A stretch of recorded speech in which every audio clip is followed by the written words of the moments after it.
낮 기온이 영하 10도권에 머무는 곳도 많겠습니다. 한파에 대한 대비 철저히 하시기 바랍니다. 지금 서울 기온은 영하 3.8도입니다. KBS 58분 날씨 윤지수입니다.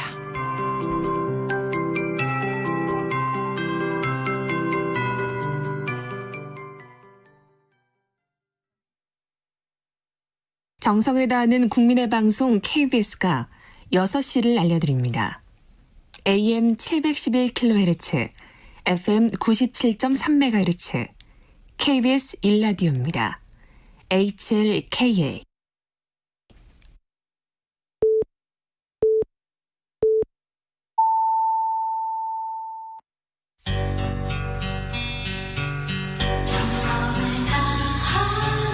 정성을 다하는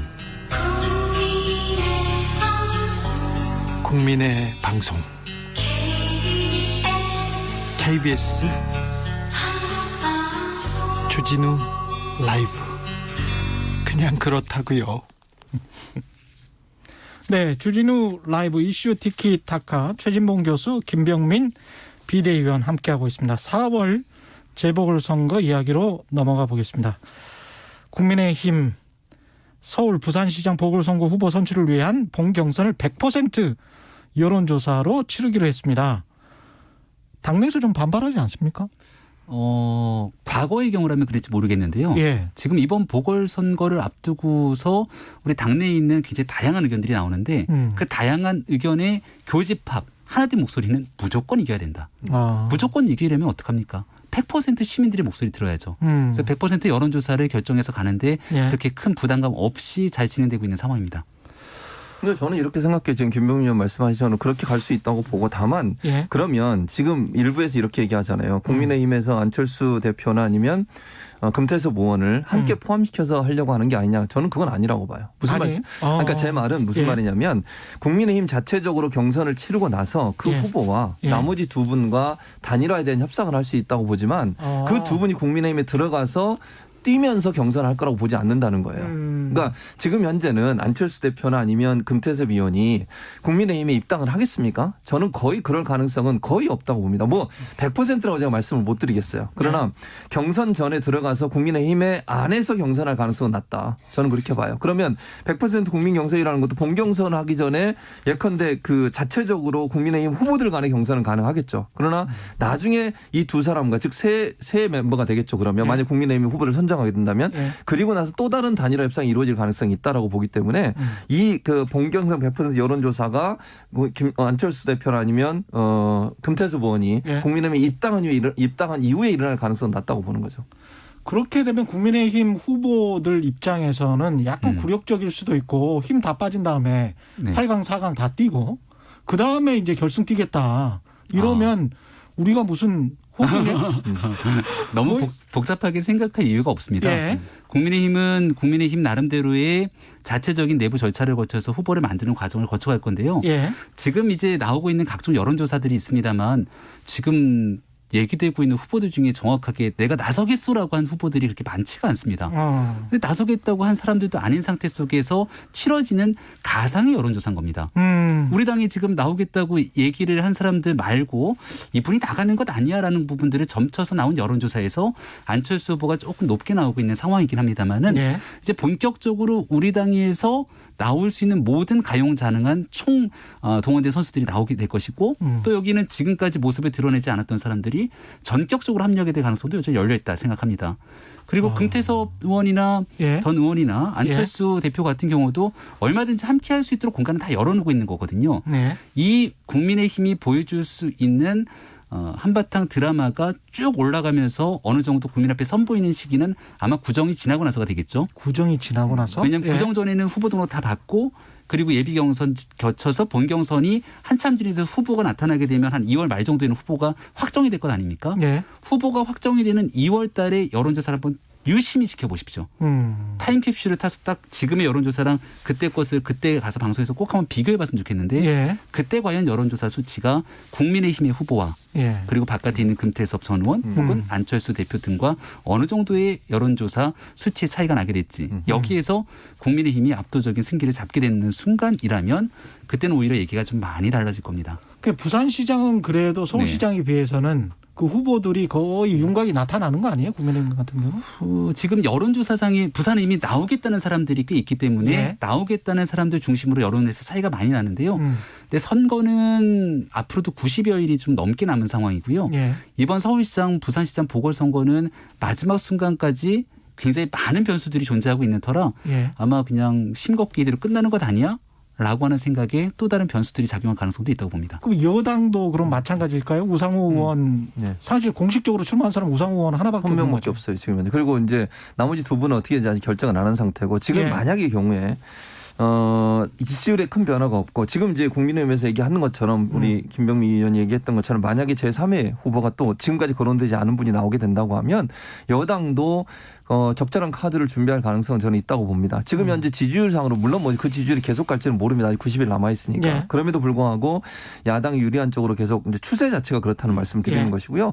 그렇다고 하면 야당 후보를 꺾을 수 있는 제3의 인물에 대한 차출론도 충분히 나올 수 있는 상황이다. 이거는 상대적인 거잖아요. 선거라고 네. 하는 게. 이게 모든 게 결정이 안 된 상태이기 때문에 국민의힘에서 만약에 제3의 후보가 구정 선으로 해서 나오게 되면 예. 뭐 여당도 충분히 명분이 되는 거잖아요. 이렇게 차출이 돼서 나오니 이쪽에서도 네. 이렇게 나가겠다고 하는 그런 계산은 충분히 가능하기 때문에 지금에 예. 나와 있는 후보들이 끝까지 이 풀 안에서 경선이 반드시 이루어지고 끝까지 갈 거다. 이거보다는 예. 앞으로 열려 있다. 충분히 저도 그렇게 생각을 합니다. 그러니까 이제- 야구에서 왼손 투수 나오니까 그렇죠. 왼쪽 슬러거 빼고 오른쪽 타자로 가는 것처럼 네. 바뀔 수 있다는 거죠. 서로가 서로의 카드를 보고 마지막에 하겠다라고 하는 전략들을 가지고 있을 거라 보는데요. 예.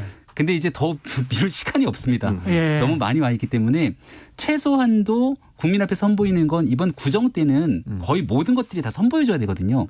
그러면 구정이 2월 한 둘째 주 정도가 되나요? 예. 그 전에 나름대로 이제 뜨겁게 달아오르는 기간까지 생각을 하게 된다면 저는 한 2주 정도 뒤쯤이면 나올 수 있는 새로운 판의 장들이 화끈하게 열릴 거라고 봅니다. 아, 그렇군요. 2주 정도 후에야 진짜 본격적인 선거전이 시작될 수도 있겠습니다. 4차 재난지원금 이야기해야 될 것 같은데요. 전 국민에게 지급해야 된다는 목소리가 여권에서 계속 나오고 있습니다. 어떻게 생각하시는지요? 지금 현재 그 환자를 놓고 조금 비유를 들면요. 예. 굉장히 응급한 환자가 있어서 심폐소생을 해야 되는 응급처치가 필요한 상황 속에서 보약을 먹어야 된다고 처방하는 것과 저는 좀 유사한 상황이 아닌가 싶습니다. 네. 우리가 지금 현재 상황에서 긴급 재난지원금 요구 꼭 필요로 하는 곳이 굉장히 많이 있습니다. 예. 왜냐하면 정부의 사회적 거리두기 강화가 계속 이어지고 있기 때문에 예. 도저히 버틸 수가 없어서 쓰러져 갈 수밖에 없는 소상공인, 자영업자 이런 분들을 위해서 지금 정부가 지급하겠다는 예산 턱없이 부족합니다.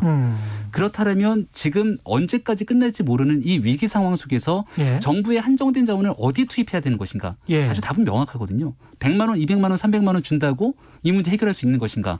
지금 일본 같은 경우에는 내일부터 더 심각한 상황으로 확대된다 그러는데 예. 우리 대한민국에서도 지금 당장 1월 달로 끝나는 것이 아니라 앞으로 지나가는 과정 속에 또다시 거리두기가 확대된다면 이로 인해서 급하게 타격을 입는 분들에게 더 많은 예산을 지원해야죠. 보편적인 형태로서 모두에게 주게 되는 전국민 재난지원금이 필요할 때가 있습니다. 예. 제가 앞서 말씀드린 보약처럼 예. 사람들이 그거는 언제냐면 예. 코로나가 백신 투입 백신에 대한 접종 등으로 인해서 어느 정도 다 정리가 좀 돼가는 와중에 예. 우리가 사회생활도 좀 하면서 나가서 경제적인 소비가 필요할 때가 옵니다. 예. 그때에 얼어붙었던 경기를 활성화시키기 위해서 보편적인 재난지원금 지급이 필요할 때가 올 수도 있는데요. 적어도 지금 시점에서는 이런 얘기와 주장을 하게 되는 건 4월 보궐선거를 앞두고 국민을 선거용으로 좀 활용하기 위한 정책적 술수 아니냐 이런 비판 피하기 어려울 겁니다. 선거용이다.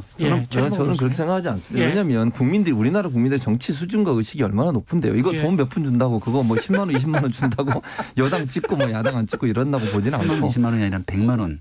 예를 들면 그러니까 이제 예. 보편 지급을 하게 되면 제 말은 예. 그런 얘기를 하는 거죠. 예. 근데 그다음에 또 하나는 문제는 뭐냐면 이게 저는 보편 지급이라고 하는 게 현금성으로 주는 게 아니라 지역 화폐로 주는 거잖아요. 그 지역 화폐를 쓸 수 있는 그 대상이 소상공인들 자영업자들이에요. 예. 그러니까 예를 들면 1년에 뭐 10억 이상의 매출이 있는 곳은 사용이 불가능합니다. 예컨대 네. 뭐 어느 가게 어느 정도 규모의 마트 같은 데는 사용이 못 해요. 백화점 물론 사용 못 하고요. 지역에 있는 뭐 빵집이든 아니면 커피숍이든 게 개인이 운영하는 그런 데만 사용할 수 있게 돼 있거든요. 예. 그러니까 그러니까 결국은 이 돈이 지원이 사람을 통해서 가긴 하지만 지원이 누구한테 가면 소상공인, 자영업자, 어려움을 겪고 있는 사람들한테 가는 거예요. 예. 그리고 이게 지속적으로 갈 수 있는 거잖아요. 그러니까 단발성으로 100만 원, 200만 원 줘서 임대료 내고 나면 끝나버리는 게 아니라 계속적인 소비가 일어나면서 경제적 성장도 어느 정도 이뤄낼 수 있고 그다음에 소상공인, 자영업자들의 경제적 부담도 어느 정도 줄여줄 수 있는 부분. 이 두 마리 토끼를 다 잡을 수 있는 방법은 일시적으로 돈을 줘서 임대료로 내고 끝나버리는 게 아니라 예.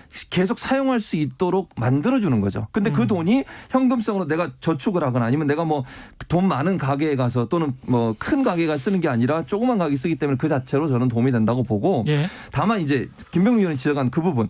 그래서 지금 이낙연 대표 그런 얘기를 했잖아요. 이게 지급 시점은 결국 코로나19 어느 정도 진정세를 보이고 사람들이 어느 정도 2.5단계, 2단계나 이렇게 내려갈 때 지급이 가능하도록 해야 되겠다는 얘기예요. 그러니까 지금 당장은 그게 어려울 수 있어요. 왜냐하면 1000명대를 오르락내리락 하고 있는 상황이기 때문에 그러나 어느 정도 진정세가 안정세가 되고 어느 정도 거리두기를 하면서도 생활의 소비가 일정 뭐 이루어지는 부분이 된다고 하면 그때는 충분히 저는 지급이 가능하다고 보고 이 지급을 단순히 개인한테 준다라고 생각하는 게 아니라 예를 들면 저한테 주면 저를 통해서 가게로 저를 통해서 소상공인한테 흘러가는 거예요. 왜냐하면 거기서밖에 못 쓰니까 안 그러면 다 반납하게 돼 있어요. 예. 그래서 저는 이 자체가 결국 소상공인 자영업자를 돕기 위한 방법이고 그 과정에서 경제성장도 함께 견인해낼 수 있는 두 가지 토끼를 잡을 수 있는 방안이라고 보는 거죠. 생각보다 그 예. 효과가 그렇게 크지 않았다는 게 전문가들의 견해고요. 첫 번째로. 두 번째로는 지난 정부의 패착 중에 하나가 코로나가 확산되고 있는 시기에 소비 쿠폰, 외식 쿠폰을 뿌려서 지난 오히려 정부, 이번 정부. 예. 예, 이번 정부 지난해에 있었던 이번 정부의 머리야. 네. 지난 정부라고 하세요. 그냥 지난 정부에서 네. 그렇게 했다고. 패착 중에 하나가 바로 이 시기와 타이밍을 제대로 맞추지 못했다는 벌써 정권 것인데 교체가 됐어요. 마음이 이미 마음을 네. 들켜버렸네. 네. 그런 상황이기 때문에 적어도 지금 코로나가 위기가 아직 끝나지 않은 상황 속에서 예. 전 국민에 대한 재난지원금으로 지역사회의 경기 활성화를 위해서 쓰이게 된다는 것이 방역에 대한 정부의 태도와 이게 엇갈릴 수 있다는 것. 두 번째, 예. 마지막 말씀드리고 싶은 건 정부는 좀 유능한 정부는 예측 가능해야 됩니다. 예. 지금 1월 달이잖아요. 며칠 예. 지나지도 않았는데 쓸 수 있는 재난지원금 예산이 있습니까? 지난 국회 예산정국 때 이거 다 편성해 갖고서는 심의 의결을 해야 되는데 예. 정부에서 그나마 지금 주고 있는 재난지원금조차도 전혀 편성이 돼 있지 않았기 때문에 야당이 목소리를 높여서 그 재난지원금이 금액이 예산에 반영이 된 겁니다. 예. 지금 하게 된다면 추가적으로 결국 추경을 해야 되는데 거기에 대한 재원 문제부터 고민해야 될 여러 가지 지점들이 많이 남아 있습니다. 예, 오늘은 뭐 여기까지 할까요? 네, 예. 그렇죠. 문자들이 지난 정부라는 예. 말을 해주셔서 고맙고요. 어쨌든 야당이 도와준 거예요. 예를 들어서 지난해 예산 편성을 야당이 적극적으로 하자는 거 저는 정말 잘했다고 봐요. 그런데 네. 그 전에 우리 예를 들면 현 정부가 그게 없었던 건 아니에요. 예산안에 분명히 재난지원금 관련된 돈이 있었는데 그걸 더 많이 하자고 야당이 추천한 부분이 있었기 때문에. 재난지원금에 관련된 예산이 없었습니다. 네. 그러니까 그 네. 부분에 대한 없었습니다. 지원금에 대한 것들은 있었어요. 그러니까 예. 그런 부분들에 대한 것들을 좀 더 많이 지원한 건 야당으로 잘했다고 저는 봐요. 그러니까 앞으로도 야당이 적극적으로 국민적 관심에서 본다고 하면 더 많은 돈이 지원될 수 있도록 적극적으로 지원했으면 좋겠어요. 소상공인 자영업자들 지금 거의 생존의 문제예요. 이 문제 해결하지 않으면 국가 경제가 흔들리는 겁니다. 그래서 야당이 좀 적극적으로 도움을 줬으면 좋겠다는 생각이 들어요. 예, 이슈 티키타카 최진봉 교수님 그리고 김병민 비대위원님 함께했습니다. 고맙습니다. 네, 감사합니다. 고맙습니다. 예. 정치 피로, 사건 사고로 인한 피로, 고달픈 일상에서 오는 피로. 오늘 시사하셨습니까? 경험해보세요. 들은 날과 안 들은 날의 차이. 여러분의 피로를 날려줄 저녁 한 끼 시사. 추진우 라이브.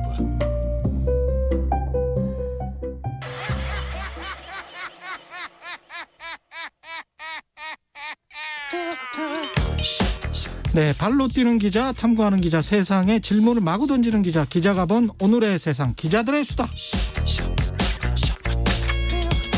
네, 오늘 라이브 기자실을 찾은 기자는 KBS 김비치라 기자입니다. 안녕하세요. 네, 안녕하세요. 아, 선배 근데 마스크에 최경영의 경제쇼를 달고 계시네요. 예, 최경련의 경제쇼를 홍보하면서 예, 주진우의 라이브를 진행하고 있습니다. 예, 일석이조죠. 예, 도랑치고 가재잡고 그러고 있습니다. 예쁩니다. 예, 서울시장 보궐선거 앞두고 야권이 단일대우 형성하자. 이 방금 전도 이야기했지만 여론조사 100%는 상당히 파격적인 겁니다. 그렇죠. 예. 사실상 우리가 그 당 바깥에 있는 사람들까지 다 끌어와서 단 한 명의 후보를 내겠다라는 예. 어떤 의지를 표명한 것이기 때문에 그렇죠. 민주당에서는 이걸 바라보는 속내가 아주 복잡해질 수밖에 없는 거죠. 그렇죠. 민주당은 그간에 야권 후보들의 수가 많을수록 이 후보들이 다 흩어진다면 그 자체로 우리에게 유리하다. 그리고 사실상 후보들이 흩어져야만 우리에게 유리한 시나리오다. 이렇게 내심 생각을 해왔는데 최근에 들어가는 모습을 보니까 정말 그 범야권의 단일 대우가 형성이 된다면 예. 우리는 그걸 기정사실화한 상태에서 이제 새롭게 전략을 짜야 되는 거 그렇죠. 예. 아니냐라는 움직임이 나오기 때문에 예. 굉장히 선거를 관리하시는 분들 입장에서는 머리가 복잡해지는 상황이 왔습니다. 민주당 내에서는. 그래서 여권 후보들이 출마를 왜냐하면 박영선 중소벤처기업부 장관도 일찌감치 출마를 선언할 줄 알았는데 계속 지금 뭔가 1월 말 뭐 이렇게 하면서 계속 끌고 있잖아요. 맞아요. 무슨 생각을 하고 있을까요? 일단은 많은 분들도 의아하게 생각하실 수도 있을 것 같아요. 예. 야권에선 벌써 후보가 10명 가까운데 그렇죠. 그래도 여권에서 아무리 상황이 좋지 않다고 해도 공식 선언한 사람이 우상호 한 의원밖에 명밖에 없는 없어요. 것이거든요. 예. 그래서 이제 지금 당에서 보면은 말씀하신 것처럼 지금까지 나온 후보들로 여론조사를 해도 안철수 대표가 거의 모든 조사에서 누구에게도 지지 않고 있거든요. 와. 예. 그 얘기인 즉슨 이 여권 지지율이 떨어지는 상황을 반영하는 포인트일 수도 그렇죠. 있어서 예. 향후에도 나갔을 때 승산이 있느냐 그것을 모두가 고려를 하고 있는 상황이거든요. 근데 이럴 때 이기면 영웅이 되는 거 아니야? 또. 그렇기 때문에 아마 내심 복잡하고 민주당 내에서도 예. 어떻게든 영웅을 발굴해서 우리가 여러 가지 이 흥행을 주도해야 되는 상황을 만들어야 하는 거죠. 예. 선거에서는 흥행하는 게 정말 중요하잖아요. 예. 근데 지금 보면 야권에서는 결국 안철수로 단일화되느냐 마느냐가 선거 직전까지도 흥행 포인트로 작용을 하고 그렇겠죠. 그 하나의 이벤트로 예. 대선까지 분위기를 바꿀 수 있다라는 긍정적인 시나리오가 있는 반면에 여권에서는 지금 거론되는 후보들만으로는 안철수 대표에게 지는 게 현재로서는 데이터가 나오기 때문에 예. 새로운 얼굴을 발굴을 해야만 하는 상황이 됐고 또 출마를 고민하는 사람들 입장에서는 말씀하신 것처럼 나갔을 때 영웅이 될 것이냐 또는 나갔을 때 오히려 정치 생명을 여기서 중단해야 되는 그렇죠. 상황이냐 예. 이걸 고민하고 있기 때문에 예. 아주 결과론적으로는 정말 우상호 의원 한 명 외에는 예. 후보가 없는 상황입니다. 근데 이제 박영선, 박주민 거론되는 사람들은 있는데 새로운 후보, 전혀 새로운 후보도 나올 가능성이 있습니까? 어제 일단 김민석 민주당 서울선거기획단장이 브리핑을 하면서 이런 얘기를 했습니다. 네. 한간에 제3후보론이 나오고 있는데 그러니까요. 당 차원에서 우린 공식 논의한 적 없다. 이렇게 선을 그었습니다. 이 얘기는 뭐냐면 오히려 속내가 굉장히 복잡하다는 거죠. 지금 여기서 얘기하는 제3후보는 최근에 김동연 전 경제부총리가 새로운 인물로 당 밖에서 거론이 되고 있고 기사에서 언급이 됐습니다. 그리고 예. 정세균 총리 이름까지 나오고 있는 상황입니다. 왜냐하면 이제 안철수 대표가 대선 주자급이었는데 시장 선거에 뛰어들면서 판이 커졌고 결국 여기를 대적하려면 민주당에서도 대선 주자급이 나와야만 예. 이길 수 있다라는 느낌이 들기 때문에 안타깝지만 지금 나와 있는 후보보다는 뭔가 새로운 인물, 거물급을 우리가 끌어들여와야 하지 않느냐라는 예. 얘기가 나오다 보니까 여기저기서 그 본인은 아니라고 할지라도 거물급의 인사들이 민주당을 살릴 후보가 될 것이다라고 네. 이제 찾고 있는 상황인 거죠. 그래서 김민석 단장이 어제 평하기로는 최근 몇 년간 선거 중에 이번 선거가 민주당에게는 가장 빡빡한 선거가 될 것이다. 이렇게 평을 했습니다. 그러니까 예. 4월 보선에서 야당에게 무기력하게 지지 않기 위해서는 뭔가 이걸 뒤집는 판이 필요한데 아직까지는 그 카드가 무엇이 될지는 아무도 모른다는 거죠. 근데 사실은 국민의힘도 저는 고민이 있을 것 같아요. 왜냐하면 국민의당 대표거든요. 안철수 대표는.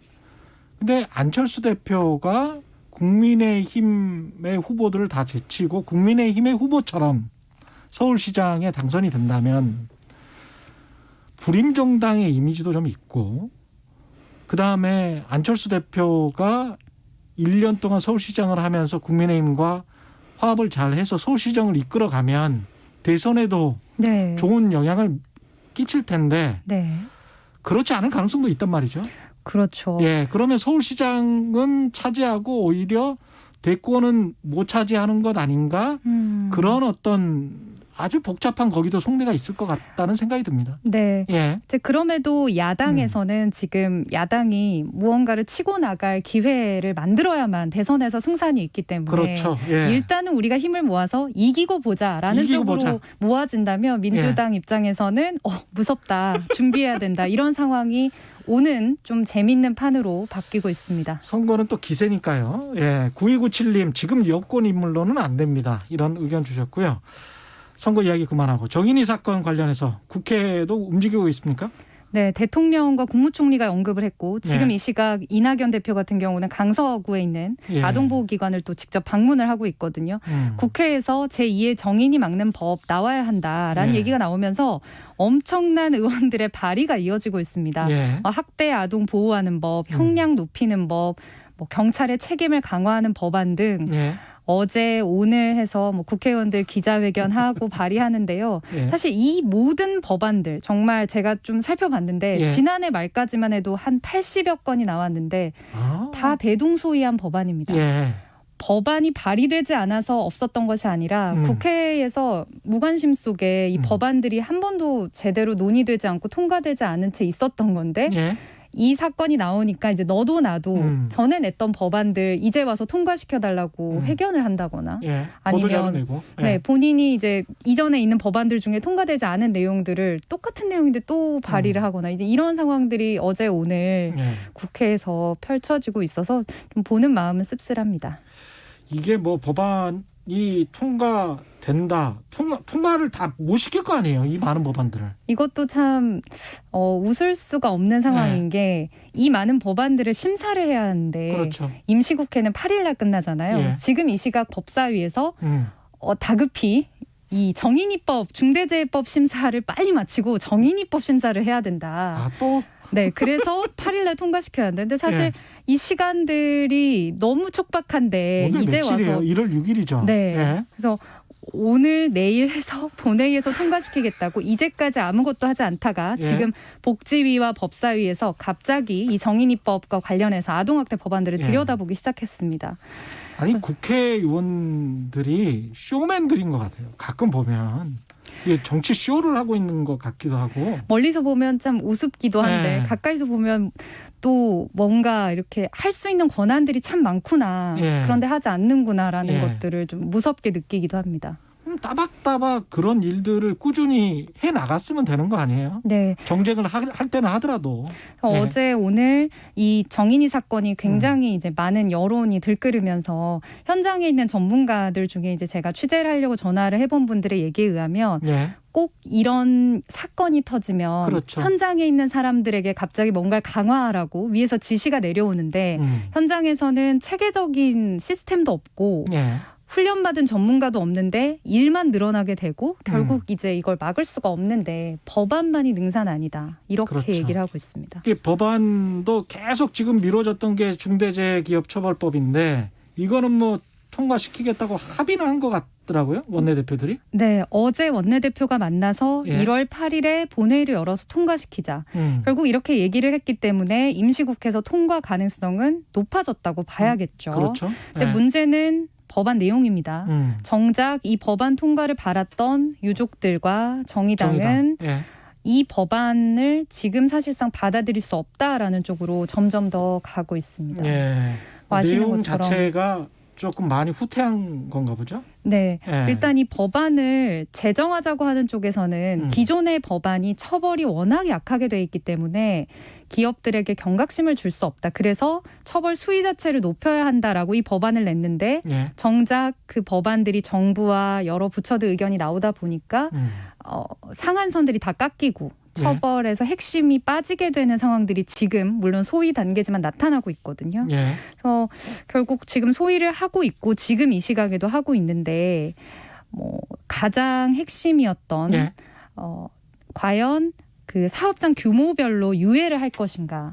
이 부분이 지금 아직까지 결론이 안 나고 이 시각까지 온 걸로 알고 있거든요. 예. 중소기업들이 너무 타격을 받는다. 그런 입장이겠죠. 기업들이 그쪽 우려를 많이 했으니까. 네. 예. 근데 정의당과 노동계에서는 작은 영세 기업이라고 할지라도 그 기업 현장에서 중대재해가 발생하는 비율이 80%에 이르는데 네. 그 기업들을 유예하면 결국 지금처럼 노동자들이 죽는 환경을 바꿀 수 없을 것이다. 네. 고로 법 자체는 강력하게 동시에 유예를 해야 된다. 이 의견을 포기하지 않을 것으로 보이거든요. 따라서 이 부분에 대해서 만약에 오늘 네. 소위에서 노동계가 봤을 때는 너무나 후퇴한 안으로 결정이 된다면 예. 본회의 전에 뭔가 변수가 있을 수도 있을 것 같아요. 이것도 충분히 이해가 되는 게 건설 현장에서도 사실 어떤 아파트 브랜드가 있으면 그게 대기업 브랜드지만 쭉쭉쭉쭉쭉쭉 하도급으로 쭉 내려와서 결국은 50인 미만의 어떤 업체가 뭐 한 2,000개 정도 되는 수많은 그 건설 인테리어 그 외관 뭐 여러 가지가 있는데 네. 그 중에서 아주 일부를 맡아가지고 일을 한단 말이죠. 그러면 그 업체 소속인 거예요, 그 노동자는. 그러다가 이제 죽는 거죠. 네, 그래서 이 하청에서부터 원청 그리고 대기업으로 이어지는 구조 전체를 처벌을 동시에 받을 수 있게 해야만 그렇죠. 결국 이 죽음의 고리가 끊어질 것이다. 이게 이제 노동계의 얘기인데 결국은 말씀하신 하도급법 것처럼 또 지금 개정을 해야 될 필요가 네. 있는 겁니다. 사실은. 현장에서는 너무나 많은 다양한 케이스가 있고 예. 정부 부처에서는 자칫 잘못하면 현장에서 부작용 날 수 있다. 이런 우려들 때문에 아직 그렇죠. 접점을 찾지 못하고 있습니다. 예, 울라울라님은 법안 처리 안 하는 국회의원은 최저임금만 지급하고 법안 따라서 차등 지급해라 이런 말씀하셨고요. 김세정님은 정인이법은 엉터리로 하지 말고 더 많이 깊이 심사해서 하라. 단식하는 민생과 검찰 제도 개혁안을 우선 통과시켜라 이런 말씀하셨습니다. 여기까지 해야 되겠네요. 기자들의 수다 지금까지 KBS 김비치라 기자였습니다. 고맙습니다. 고맙습니다. 네. 이어서 실시간 교통정보 알아보겠습니다. 교통정보센터에 오수미 씨 나와주세요. 네, 시각 교통정보입니다. 현재 경부 고속도로 서울 방향이고요. 양재 나들목 2차로에 승용 차량 간의 추돌 사고가 발생했습니다. 아직 처리가 안 되고 있어 뒤쪽으로 밀리고 있습니다. 반대 부산 가는 길로도 청주 분기점 부근 갓길에서 승용차 사고를 수습 중인데요. 주의를 해서 이동을 해주셔야겠고요. 계속해서 동대구 분기점 진출로에서는 차량 이동이 많아 정체가 이어지고 있습니다. 서해안고속도로 서울 쪽 화성 휴게소 부근에서 주춤하고 금천 일대에서는 양방향 다 밀립니다. 수도권 제1순환고속도로 판교 일산 쪽으로 판교에서 청계터널, 평촌에서 안양터널까지 느리게 이동을 합니다. 또 안현분기점에서 송내까지는 11km로 정체 길이가 가장 길어져 있고요. 김포에서 자유로 쪽으로도 답답합니다. 반대 일산 판교 쪽은 노우지 분기점에서 송내까지 9km 구간에서 막히고 있습니다. 지금까지 KBS 교통정보센터였습니다. 테이크아웃 시사 나왔습니다. 오늘도 하나 챙겨가세요. 주진우 라이브.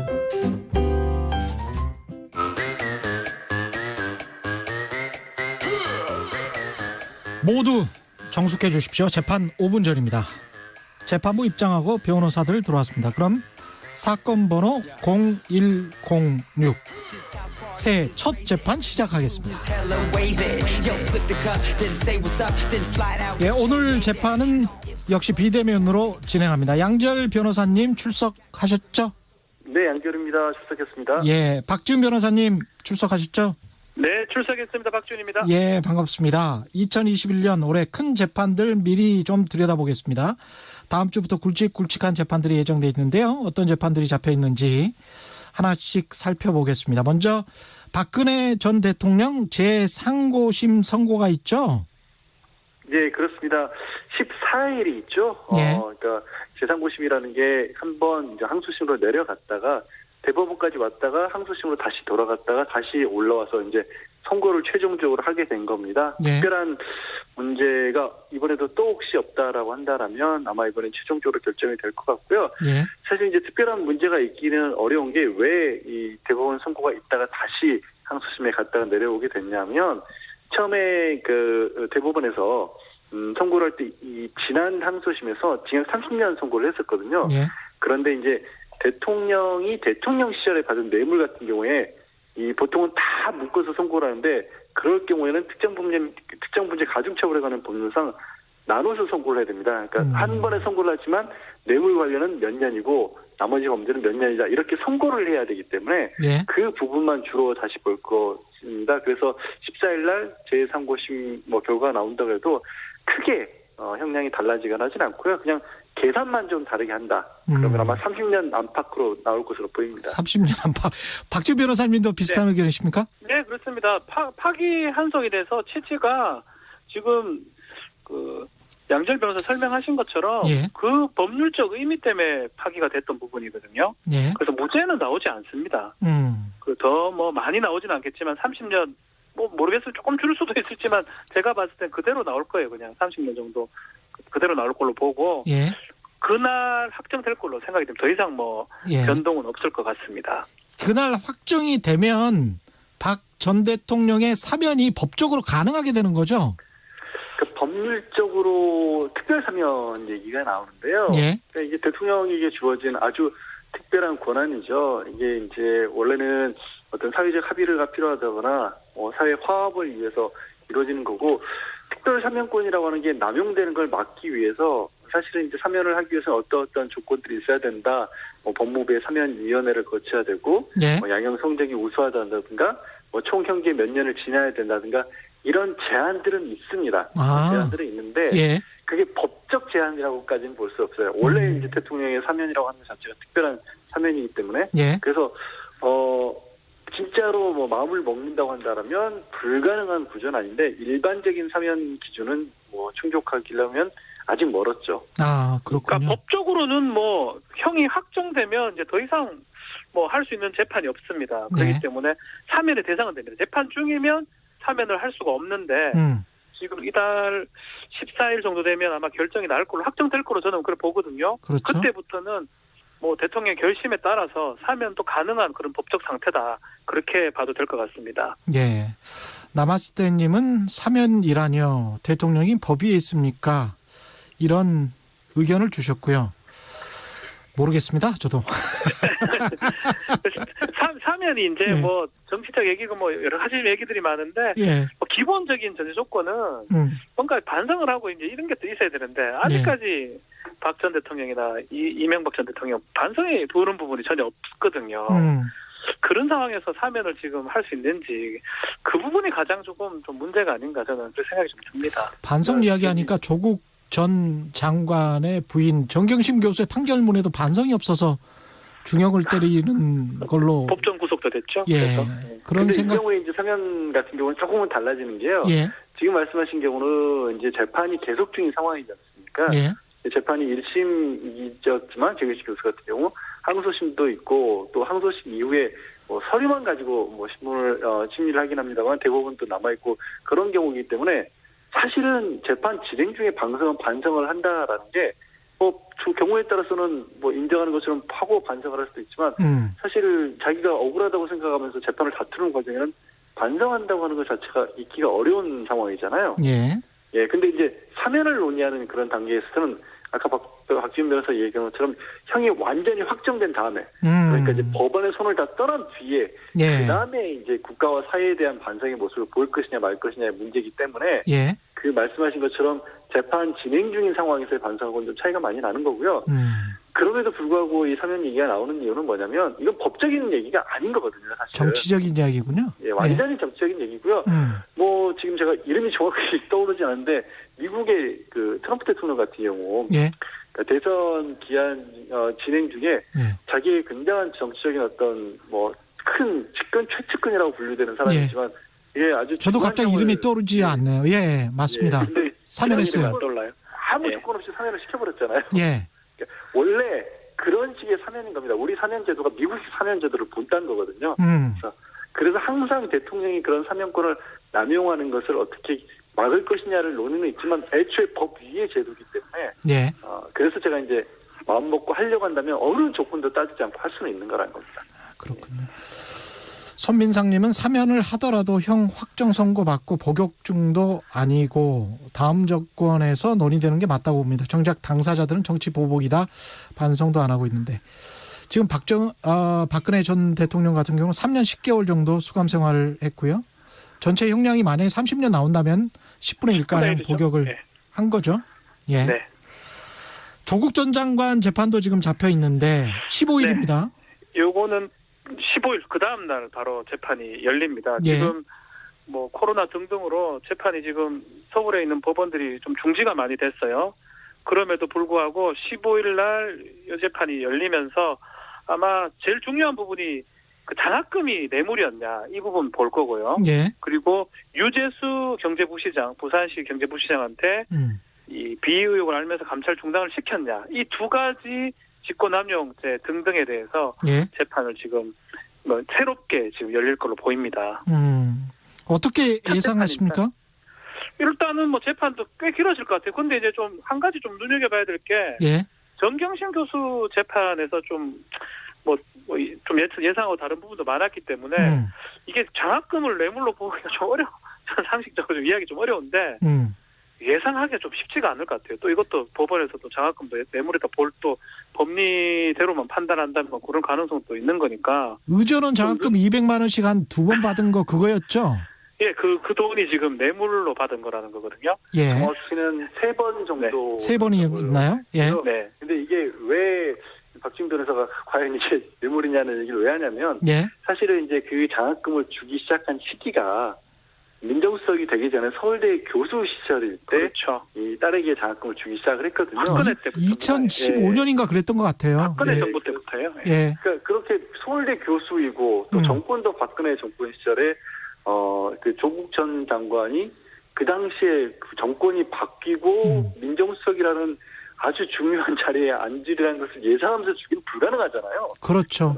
예. 그렇죠. 그럼에도 불구하고 일단 민정수석이 된 뒤에도 계속 줬기 때문에 민정수석 이후에 그러면 준 것은 뇌물이다. 그럼 대가가 뭐냐라고 했을 때 이게 부산의료원장에 앉혀주는 대가라는 거예요. 네. 근데 그 매관 매직이라는 얘기인데 쉽게 말씀을 드려서 이 매관 매직이 600만 원 주고 부산의료원장이라는 자리에 앉을 수 있다. 그것도 딸한테 장학금 명목으로 주고 예. 이게 과연 뇌물이냐라는 뭐 얘기는 많이 됩니다만 글쎄 이 조 전 장관 둘러싼 재판은 워낙에 뭐 예상과 다른 일들이 많아서요. 그렇죠. 어쨌든 그거는 이게 이제 처음 그 부분이 심리가 시작이 된다라는 거고 예. 지금까지는 아까 박 변호사가 얘기한 것처럼 이제 본인의 그 민정수석 재직 당시에 있었던 일 가지고 얘기가 많이 있었고요. 예. 그래서 감찰을 중단한 거냐 아니면 감찰이 종료된 거냐 이 다툼이었었고 그리고 이제 조 전 장관에게도 역시나 학사 비리와 관련된 부분도 검찰에서 나중에 기소를 했는데 예. 그 부분이 이 재판부에서 심리가 된 게 아니라 이 재판부에서는 아직 그 부분을 따져보지도 않았어요. 들여다보지도 않았는데 이제 정경심 교수 재판에서 조 전 장관도 유죄라는 식으로 판결을 내려버린 겁니다. 예. 그래서 그 부분이 그 부분이 과연 이 재판부, 그러니까 조 전 장관이 원래 기소가 돼서 재판을 받고 있는 재판부에서는 어떤 식으로 심리라고 판단할 것인지가 또 이제 어떤 눈길을 끄는 부분이 된 거죠. 양지열 변호사님 지금 화장실에 계신 거는 아니죠? 살짝 울려가지고 소리가. 제가 이제 저 자가격리 중인데 빈집이라서. 빈집이라서. 가구 같은 게 없습니다. 예. 그래서 집이 상당히 좀 협소한가 봅니다. 집이 협소하진 않은데, 예. 그렇네요. 이제 들으니까 확실히 그 소리를 흡수하는 그런 게 없으니까 가구도 없고. 아니면 굉장히 크거나. 아마 큰 걸로 제가 알고 있는데요. 전원주택입니다. 예. 제가 좀 아주 작은 방에 지금 제가 있는데. 그러시군요. 사실은. 이 조국 전 장관 재판과 관련해서 유재수 전 부산시 경제부시장. 직권남용이죠? 예, 직권남용인데 이 직권남용은 사실 그 전에 그 국정농단 사건들이랑도 지금 대법원 판례랑 연결이 돼가지고 그렇죠. 예. 어떻게 나올지 참 궁금하네요. 이거는 사실은 직권남용죄 같은 경우는 조금 예상이 가능한 게 예. 이 법원에서 판단 기준들을 좀 했습니다. 이거 시청자분들한테 쉽게 설명하기 좀 어렵고 예. 이 아주 까다롭게 판단을 합니다. 그렇죠. 직권남용을 아주 까다롭게 판단을 했죠. 예. 법적 요건이 맞는지 따져봐야 되고 정말 의무 없는 일을 시켰는지 그렇죠. 그런 것들 다 따져봐야 되기 때문에 예. 지금 판례 기조대로라면 이게 유죄가 되기는 좀 어려워 보여요. 지금 판례 기조로는 대법원 판례 기조로는 그렇습니다. 예. 대법원 판례 기조로 봤을 때는 이거는 직권남용죄는 혐의가 인정되기는 쉽지가 않아 보입니다. 양지열 변호사님. 예. 이게 희한한 게요. 왜 자꾸 이런 일들이 이제 있는지 모르겠는데. 예. 조금 전에 박 변호사 얘기한 것처럼 저도 직권남용 부분이 좀 어려울 수 있다. 근데 이게 뜻이 그런 거 같지 않습니까? 자기가 가진 힘을 좀 과하게 함부로 썼다. 그렇습니다. 이런 정도로 아마 좀 거칠게 좀 풀어서 말씀드릴 수 있을 것 같은데 그거를 심리하는 과정에서 그게 인정될 가능성이 좀 높아 보이지 않으니까 검찰에서 혐의를 추가를 했어요. 예. 그럼 그게 안 되면 예비적으로 이게 아무것도 직무유기가 된다. 예. 그러니까 방치했다. 남용하거나 방치하거나 둘 다 극단적인 건데. 예. 그게 두 개가 같이 병립할 수 있습니까? 생각해보면 양쪽 극단인데요. 한쪽은 남용했고 한쪽은 그냥 유기 방치했다는 거고요. 예. 예. 그래서 이걸 어떻게 예비로 만약에 너무 힘을 과하게 쓴 게 아니면 아무것도 안 한 겁니다. 이게 뭐 법적으로는 그 조건 자체가 이게 뭐 안 된다는 그런 건 없지만 예비적으로 공소행위를 할 수는 있긴 하지만 상식적으로 비춰봤을 때는 정말 희한한 공소를 한 거죠. 그러니까 아무것도 안 함으로써 직권을 남용한 것이다. 이렇게 되는 건가요? 그 되게 기술적인 거예요. 직권남용죄가 잘 안 되니까 예. 직무유기까지 걸어놓은 상태인데 글쎄 뭐 그렇다고 하더라도 직무유기도 성립하기 좀 어렵지 않을까. 뭐 지금 기조대로라면. 예. 검찰 입장에서는 법원 판례 어떤 흐름을 봐야 되니까 예. 그래서 추가를 한 것으로 지금 보입니다. 예. 이재용 삼성전자 부회장 선고도 얼마 남지 않았는데 이게 지금 두 가지가 있습니다. 하나씩 나눠서 좀 설명을 해 주십시오. 예. 선고가 얼마 남지 않았다고 지금 말씀하신 거는요. 예. 아까 이제 처음 얘기 나눈 게 박근혜 전 대통령 형 확정될 것이다 그런 얘기를 나눴지 않습니까? 예. 국정농단 사건. 예. 그 국정농단 사건의 그 형이 얼마 남지 않아서 이달 18일에 선고를 할 것으로 보이고요. 예. 뭐 이 부분은 사실 이 방송에서 계속 말씀을 나눴던 것처럼 뇌물 공여 액수가 80억이 넘는 그런 액수가 됐고, 예. 그 뇌물을 준 게 자신이 돈이 아니라 이 회사 돈, 삼성 돈을 뺏어 줬기 때문에 횡령이 되니까 50억 원이 넘는 돈을 횡령해서 뇌물로 줬다. 예. 이 부분인데. 그러니까 법률적으로 한번 따져봤을 때는 굉장히 높은 형을 피하기가 어렵죠. 검찰에서는 이걸 구형을 한 상황이고. 하지만 다른 이유를 들어서 또 집행유예가 나오는 게 아니냐라는 게 지금 가장 논란이 되고 있는 그 재판입니다. 예. 아까 잠깐만요. 아까 그 트럼프 대통령 사면 관련해서 지금 팩트를 찾아보니까 지난해 12월에 트럼프 대통령 전 선대 본부장이었던 폴 매너포트 비선 참모로 불렸던 로저 스톤 이제 기억나시죠? 예.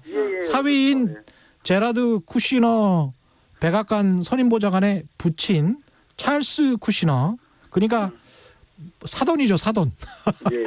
예. 사돈 등 26명을 사면했어요. 그러니까 대통령 임기도 얼마 안 남은 상황이고 자기 선거에 쓰기 위해서 선대 본부장을 그냥 아무 조건 없이 사면해 버렸던 거거든요. 대단해요. 대단해요. 예, 트럼프 대통령은 대단한 분이세요. 예, 네, 대단합니다. 예, 이재용 그 파기환송심 선고는 그 박준 변호사님도 비슷하게 지금 생각을 하고 계시는 거죠? 그렇죠. 그대로 나온다. 그것도 지금 곧 나옵니다. 또 변론은 종결됐고요. 됐고 지금 이달 안에 판결 선고 21일 날 저희 재판 판결된 나는 걸로 지금 알고 있는데. 이것도 지금 마지막에 좀 문제되는 건 결국 준법감시위원회 같습니다. 준법감시위원회 그거에 대해서 평가가 조금 엇갈리긴 하는데 그래도 재판부나 또 그 삼성 측의 어떤 심리위원들은 평가위원들은 뭐 괜찮다는 긍정적인 취지가 많았기 때문에 아마도 이게 반영이 되고 또 신동빈 같은 경우는 유사한 금액인데 집행유예 받았거든요. 그러니까 그런 것들 반영되면 집행유예 정도로 될 가능성이 좀 높아 보인다. 집행유예 가능성도 준법감시위를 잘 받아들여지면 그런데 30일 결심 공판에서 재판부가 이 부회장 측이 제출한 마지막 의견서를 반려해버렸습니다. 이게 반려를 한 건데 쪽수가 상당히 70쪽 이상의 아주 의견서였다고 하거든요. 근데 이제 특검 측은 이제 반대니까 이거 너무 지금 갖고 와가지고 이거를 내면 이거 갖고 다시 심리를 해야 되는 거 아니냐, 변론 제기해야 되는 거 아니냐, 이런 얘기를 한 겁니다. 그러니까 변론 제기하게 되면 이달 안에 뭐 판결 선고가 불가능합니다. 그렇죠. 그런 것들을 고려해서 아예 판결 선고를 안 하면 다음 재판부에 넘겨야 되거든요. 그런 것들 고려해서 반려를 하고 뭐 삼성 측도 이재용 부회장 측도 어차피 지금 재판부에 판결 받는 게 판단 받는 게 좋다고 판단 들어서 이것도 받고 결국은 반려됐기 때문에 더 이상 심리를 하지 않고 이걸로 재판은 종결되고 판결 선고될 것으로 지금 보입니다. 네.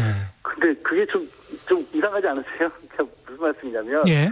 일단 이거 다투는 것 자체가 그러니까 재판에서 실제로 죄를 졌냐 안 졌냐 이런 걸 다투는 것도 아니고 그러니까 대한민국에서 들어보지도 못했던 준법감시위원회라는 거를 잘 운영을 했느냐 안 했느냐를 가지고 또 특검하고 이 변호인하고 다투다가 게다가 지금 박준희 변호사가 잘 설명을 한 것처럼 이거 가지고 오래 다투게 되면 자칫 잘못하면 이번 재판부에서 선고를 못 받고 다음 재판부로 넘어갈 수 있을 것 같다? 예. 그러니까 그러면 아예 여기서 그냥 안 내는 걸로 하고 철회하고 그냥 재판 선고를 해달라. 이게 되게 쉽게 저는 이해가는 상황이 아니에요. 무슨 말씀이냐면 예. 어차피 이재용 부회장이 뭐 구속되어 있는 것도 아니고 재판이 길어진다고 해서 특별히 불리할 게 뭐 있을까? 예. 지금 아마도 지금 재판부가 어떻게든 결론을 내려서 선고를 하는 거를 삼성 측에서 원하고 있는 게 아닌가. 혹시 재판부가 바뀌어가지고 생각보다 엄중하게 판단을 내려주는 걸 피하기 위한 게 아닌가? 그런 의심이 들게 하는 그런 상황인 거죠. 그럴 가능성이 있는 게 예. 이건 준법 감시 제도를 얘기했던 재판부가 뭐 이런 경우가 거의 없었거든요. 그렇죠. 거의 처음이었기도 하고 이 정준영 부장이 이끄는 재판부가 계속적으로 했던 부분이기 때문에 만약에 재판부가 바뀌면 그 준법감시위원회 제도를 뭐 중요하게 보지 않고 새롭게 판단을 하고 다른 기록을 판단한다면 구형의 9년이라면 이게 다 유죄가 된다는 가정하에는 최소 4, 5년이 실형이 예상되는 거거든요. 네. 그런 거기 때문에 지금 재판을 좀 받고 싶지 않을까. 저는 뭐 그렇게 좀 보입니다. 이재용 부회장 같은 경우는 재판이 또 하나 있어요. 경영권 네. 불법 승계 재판이 또 하나 있는데 이거는 지금 연기됐습니까? 예, 연기를 했다라고 하네요. 지금 이제 국정농단 사건 관련이 결국 이제 박 전 대통령에게 뇌물을 줬다라는 부분인데 예. 그럼 뇌물을 왜 줬을까라고 해서 그렇죠. 쌍둥이 재판인 거죠. 예. 쌍둥이 재판이 줬던 이유는 사실 이제 경영권 승계를 하기 위한 것이었고 경영권 승계 작업에서 제일모직하고 삼성물산하고 부당한 비율로 불법적으로 합병을 한 게 아니냐. 예. 그게 이제 지금 쌍둥이 재판인 건데요. 이른바 이제 자본시장법이라든가 금융시장법, 금융투자법률 위반 혐의인데 이 부분은 사실 공판 준비기를 미룬 겁니다. 예. 이제 공개 재판은 아니고 이 비공개로 검찰 측하고 변호인 측하고 출석을 해서 앞으로 어떤 식으로 사건을 진행해 나갈 것이다라는 거를 정하는 건데 이것마저도 연기를 했어요. 아마도 지금 코로나19 때문에 이럴 정도인 것 같은데 공판 준비기일이 조금 밀접하게 얘기를 나누거든요. 예. 그러니까 이제 형식적으로 멀리 떨어져 오히려 얘기를 하는 게 아니라 공개 재판이 아니기 때문에 오히려 더 약간 좀 접촉으로 따지면 늦춰 접촉이 되는 그런 상황이라서 아마 좀 미룬 게 아닌가 싶습니다. 예. 박준 변호사님. 네. 덧붙이실 말씀 있습니까? 네. 예. 이 사건도 역시 기소되는 과정에서도 뭐 우여곡절이 많았습니다. 심의위원회라든지 뭐 별의별 일이 있었기 때문에 아마 재판 방향은 이재용 부회장 입장에서는 수사 심의에서 했던 것대로 할 걸로 보이고요. 예. 거기에다가 뭐 몰랐다라고 뭐 이런 식으로 재판을 다툴 것 같습니다. 다 아래 것들이 했다. 그게 뭐 아래까 얘기하기는 했지만 아마 예. 그 이전부터 얘기를 했거든요. 예. 뭐 손해를 준 바가 없다. 뭐 그렇게 얘기하면서 몰랐을 것이다. 예. 그렇게 주장을 해서 뭐 무죄 방향으로 가지 않을까. 이건 무죄 받고 농단 사건은 집행유예 받고 이게 뭐 최종적인 목표가 아닐까 이렇게 보입니다. 김경수 경남도지사 재판은 어떻게 되는 겁니까? 대법원에서 심리를 하게 돼서 예. 사실 이제 대법원 심리는 서류 심리를 하지 않습니까? 예, 그렇죠. 이제 공개 재판이 아니에요. 그러다 보니까 도대체 대법원에서 뭘 어떻게 하고 있는지를 알 수가 없는 상황이죠. 예. 다만 이제 김경수 지사 측에서는 쟁점으로 삼았던 부분, 항소심에서 다퉜던 부분 중에 그날 이제 이른바 댓글 조작하는 데 있어서 프로그램이라고 하는 킹크랩 같은 것들을 시연할 만한 그런 상황이 아니었다는 부분을 항소심에서 잘 이제 김경수 지사 입장에서 잘 입증을 했다라고 봤는데 예. 왜 이 부분이 전혀 반영되지 않았는지 이 부분을 대법원에서 좀 집중적으로 다투겠다라고 밝혔고요. 예. 이제 대법원의 그런 내용으로 이 변호인 측에서 이제 정리를 해서 올리겠다는 거고 거기에 더해서 이른바 역작업이라고 하는 부분들 그러니까 지금 특검이 기소를 한 부분들은 댓글 작업을 해서 당시 문재인 후보에게 유리하게 이 선거 구도를 이끌고 가려고 했다는 건데 예. 문제는 거기 비방 오히려 문재인 후보라든가 그러니까 여권 인사들을 비방하는 내용도 뭐 20%에서 30% 정도 가량이 들어있다는 거 아니겠습니까? 예. 그러면 이 부분이 들어가 있는데 어떻게 김경수 지사하고 공모를 했다는 것이냐, 이 부분이 좀 설명이 안 되는데 참 이해하기 어려운 부분이 항소심에서는 그 부분은 그러면 무죄라고 봐버린 거예요. 무죄가 됐죠. 예, 그러니까 이게 그렇게 같이 이렇게 이 민재일보를 공격하는 내용도 있고 공격하지 않고 도와주는 내용도 있으면 아니 이런 걸 어떻게 공모를 했다라고 볼 수 있냐라고 했는데 그 무죄가 된 부분은 그러니까 공격한 부분은 그냥 이거는 빼고 나머지만 같이 공모한 거야. 그럼 그게 공모를 했는데 어떤 부분은 공모를 하고 어떤 부분은 공모를 안 하고 단독으로 오히려 반대되는 방해하는 행위를 하고 이 부분이 성립할 수 있냐 이런 부분들이 아마 다퉈질 겁니다. 예. 대법원이 뭐 법률심이기 때문에 원래는 법적인 쟁점만 판단하는 게 맞는데 예. 중요 사건에 있어서는 사실관계까지 따집니다. 특히 양 변호사 얘기했다시피 닭갈비 사장 부분 그 부분이 심리를 많이 했는데 판결에는 거론이 안 됐어요. 예. 이 형사재판이라는 게 했고 안 했고가 중요한 게고 했다면 어느 정도 타당한 증거가 있느냐 증거재판주의거든요. 그 부분을 대법원에서 볼 것 같고요. 지금 양 변호사 잘 지적을 하셨는데 그걸 딱 떼서 그쪽은 또 무죄했더라고요. 기계적으로. 예. 어떻게 그걸 떼가지고 이거는 같이 안 했고 이건 같이 했고 불가능한 얘기이기 때문에 그런 부분들이 대법원에서 결국 법률심이 아닌 사실관계까지 다 따질 겁니다. 따진다면 꽤 시간이 좀 걸리지 않을까. 예. 저는 그렇게 예상이 됩니다. 정인이 이슈가 지금 사회적으로 아주 뜨거운데 양부모에 대해서 아동학대 치사를 적용을 하고 어머니에 대해서 양어머니죠. 살인죄를 적용을 안 했다. 그래서 살인죄를 적용을 해야 되는 거 아니냐 이런 목소리가 높은데 어떻게 생각하십니까? 이 부분이 참 그게 법적으로 따진다라는 게 이럴 때 이런 겁니다. 이유가 뭐냐면 예.